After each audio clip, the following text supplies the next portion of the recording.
The union budget for the financial year 2024-25 was tabled in Parliament by Finance Minister Nirmala Sitharaman yesterday. This was the 7th budget presented by the current FM and the first one of Prime Minister Narendra Modi-led government's third term. Let's take you through key takeaways. The FM had listed 9 priorities for this year and the coming years. These include productivity and resilience in agriculture, employment and skilling, inclusive human resource development and social justice, manufacturing as well as services, urban development, energy, security, infrastructure, innovation and research, as well as development and next generation reforms. This focused on job creation and also boosting consumption, potentially benefiting consumer goods, real estate, as well as auto sectors. Another crucial takeaway were the SOPs announced for Andhra Pradesh, the SOPs, for Andhra Pradesh, as well as Bihar, which are ruled by NDA allies. Also, for enhancing revenue generation, a hike in long-term capital gains tax was announced from 10% to 12.5%. There were also some infrastructural projects that have been announced, including the development of the Vishnupad Temple corridor and the Mahabodhi Temple corridor, which has been modelled on the Kashi Vishwanath Temple corridor. There were no major changes that were announced in personal income tax, though. A lot of political voices spoke out on the budget. Let's quickly play them out.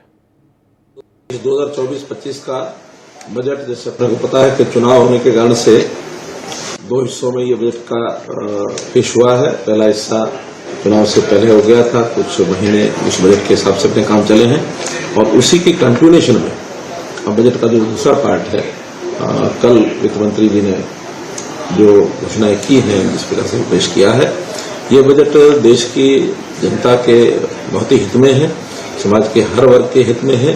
विशेष तौर पर महिलाओं के और किसानों के हित में बहुत सी योजनाएं जो बताई गई हैं।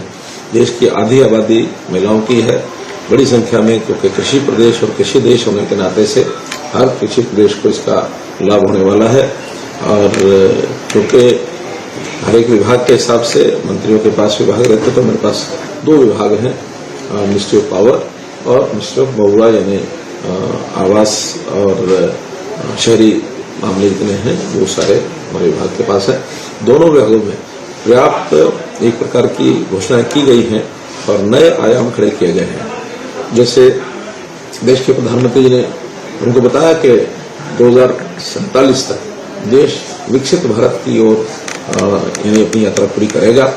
उसी संदर्भ में अब हर वर्ष का जो बजट है उधर बढ़ने के लिए और हमको जो रास्ते है वो बना रहा है। देखिए, जो बजट आया है बिहार के लिए और पूरे देश के लिए, ये कुर्सी बचाने के लिए आंध्र प्रदेश में और बिहार के दिया है। कुर्सी बचाने के लिए माननीय नरेंद्र मोदी जी अपना कुर्सी बचाने के लिए 2 राज्य के दिए हैं और सब राज्य छोड़ दिए, पूरा देश छोड़ दिए।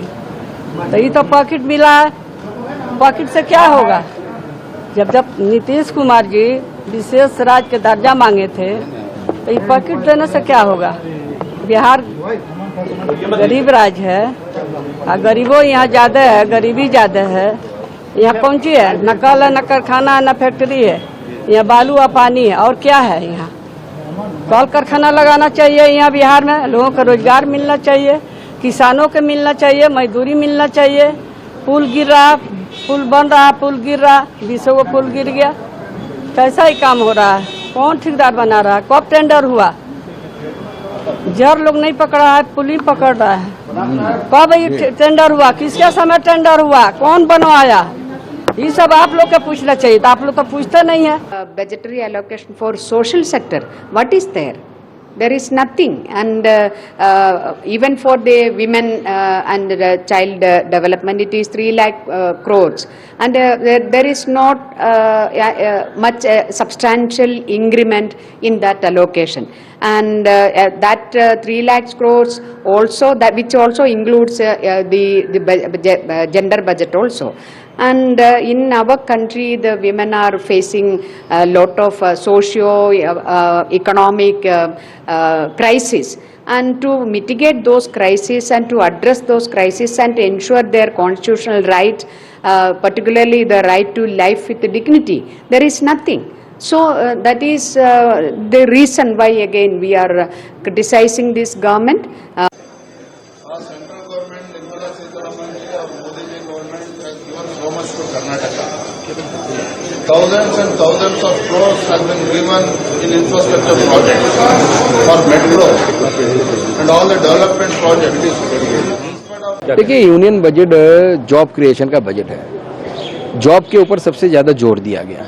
तो अगर बताइए कि अगर ये जो केंद्र सरकार ने जो जॉब के ऊपर जो ट्रेस दिया है, जॉब क्रिएशन के ऊपर ट्रेस दिया है, नए लोग को कोई कंपनी जॉब में लेगा तो उस कंपनी को सरकार पैसा देगी, 1 महीने का वेजेस भी देगी, बाद में ईपीएफ में 3000 रुपीज तक उसको रिम्बर्समेंट भी मिलेगा। तो इस कौन से राज्य को लाभ नहीं होगा? केरल को लाभ नहीं होगा क्या, या बंगाल को लाभ नहीं होगा क्या? हाँ, अगर आप वहाँ पे इंडस्ट्री नहीं लाते हैं, कुछ काम नहीं करते हैं, सिर्फ डोल पॉलिटिक्स में अगर आप मजे हुए हैं तो उसमें आपको लाभ नहीं मिलेगा। लेकिन ये ऐसा बजट है, ये होलिस्टिक बजट है और जॉब क्रिएशन के लिए बजट है और विकसित भारत को टारगेट में रख के बजट को किया गया है। तो हमारा विपक्ष इसलिए क्लूलेस है, इसलिए कोई एक इशू को पकड़ के वो कर रहा है। जो बजट पेश हुआ है, इस बजट से दिखाई दे रहा है कि सरकार कितनी कमजोर है। हम सब लोग तो किसान के लिए उसका समर्थन मूल्य मांग रहे थे। हम लोग किसान के लिए पैकेज मांगते हैं, गरीब के लिए पैकेज मांगते हैं, लेकिन ये सरकार देखिए आप किसको पैकेज दे रही है? जो सरकार चलवा रहे हैं, सरकार चलाने के लिए पैकेज मिल रहा है। बिहार को पैकेज मिला, आंध्र प्रदेश को पैकेज मिला। हम ये नहीं कहते कि पैकेज नहीं मिलना चाहिए, डेवलपमेंट के लिए, इंफ्रास्ट्रक्चर के लिए पैसा मिले, लेकिन दूसरे प्रदेशों के साथ भी भेदभाव न हो। उत्तर प्रदेश को क्यों नहीं पैकेज मिल रहा है? बिहार की अगर बाढ़ रोकनी है तो नेपाल से बात करनी पड़ेगी भारत सरकार को, और उत्तर प्रदेश की बाढ़ जब रुकेगी तो बिहार की बाढ़ भी रुक जाएगी। जो एक्सप्रेसवे आप बिहार को दे रहे हैं, अगर यूपी से भी जोड़ देंगे तो ज्यादा देश का भला होगा।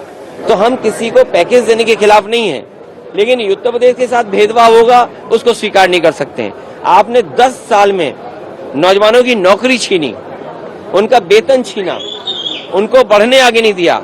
अब आप नौकरी कैसी देना चाहते हो? 5000 रुपए की नौकरी। और तब जब सरकारी कर्मचारी ये मांग कर रहे हैं कि 8वां वेतन आयोग लागू हो, अगर सरकारी कर्मचारी महंगाई को देख करके 8वां वेतन आयोग मांग रहे हैं और आप 5000 की नौकरी दे रहे हैं, पहले तो 10 साल आपने रोजगार बनाया, अब आप रोजगार की बात कर रहे हैं।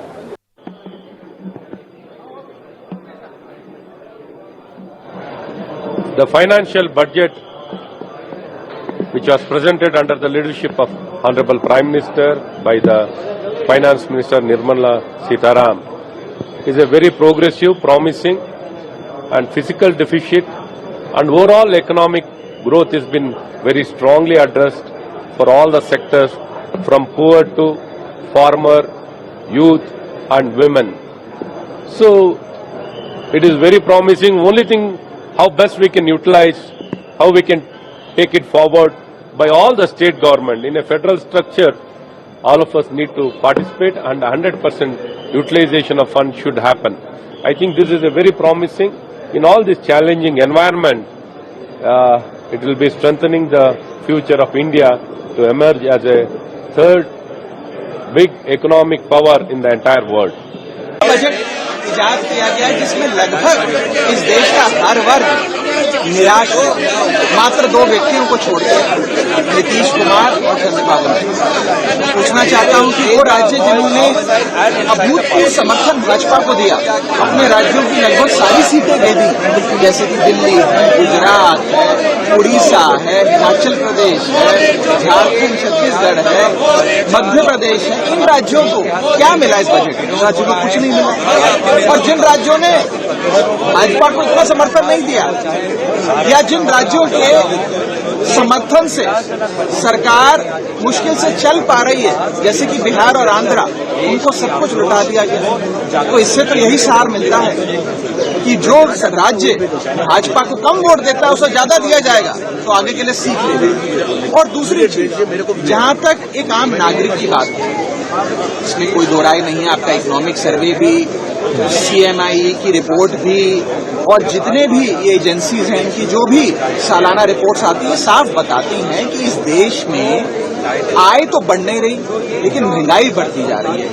अगर आय महंगाई के अनुसार नहीं बढ़ेगी तो इस देश का हर नागरिक 1 महीने से गरीब होता जा रहा है। और उसके ऊपर निवेश करने वाली जो एक बहुत बड़ी तादाद थी इस देश में, उसको लाचारी के कगार पे लाकर सरकार ने खड़ा कर दिया। ये जो बजट है वो आप सभी जानते हो, लाडला बिहार, लाडला आंध्र प्रदेश, लाडला उड़ीसा, इसमें आंध्र प्रदेश ने भी पैकेज मांगा था, नहीं उन्होंने कहा था कि स्पेशल स्टेटस दीजिए, तो दिया नहीं।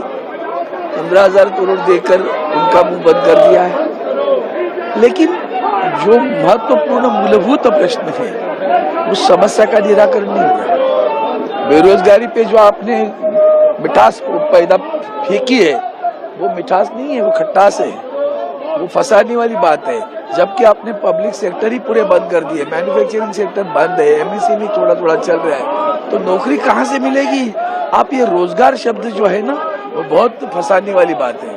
एक कॉन्ट्रैक्ट लेबर जो होते हैं ना, उनका ईपीएफ आ गया तो समझते हैं रोजगार मिल गया। तो एम्प्लॉयड एक्सचेंज का क्या हुआ? पहले वहाँ होता था ना, रजिस्ट्री होती थी तो पता चलता था रियल डेटा कितने लोग बेरोजगार है। आज नहीं पता चलता। कल मिला, अब 2 महीने के बाद में क्या है नहीं पता। तो आज जो मिल गई खबर, मिल गया, कल क्या हुआ? जीरो, घर में बैठा है। तो ये सारी चीजों फंसाने वाली बात है। इस सरकार का इतना निराशाजनक बजट कभी पहले देखा नहीं है।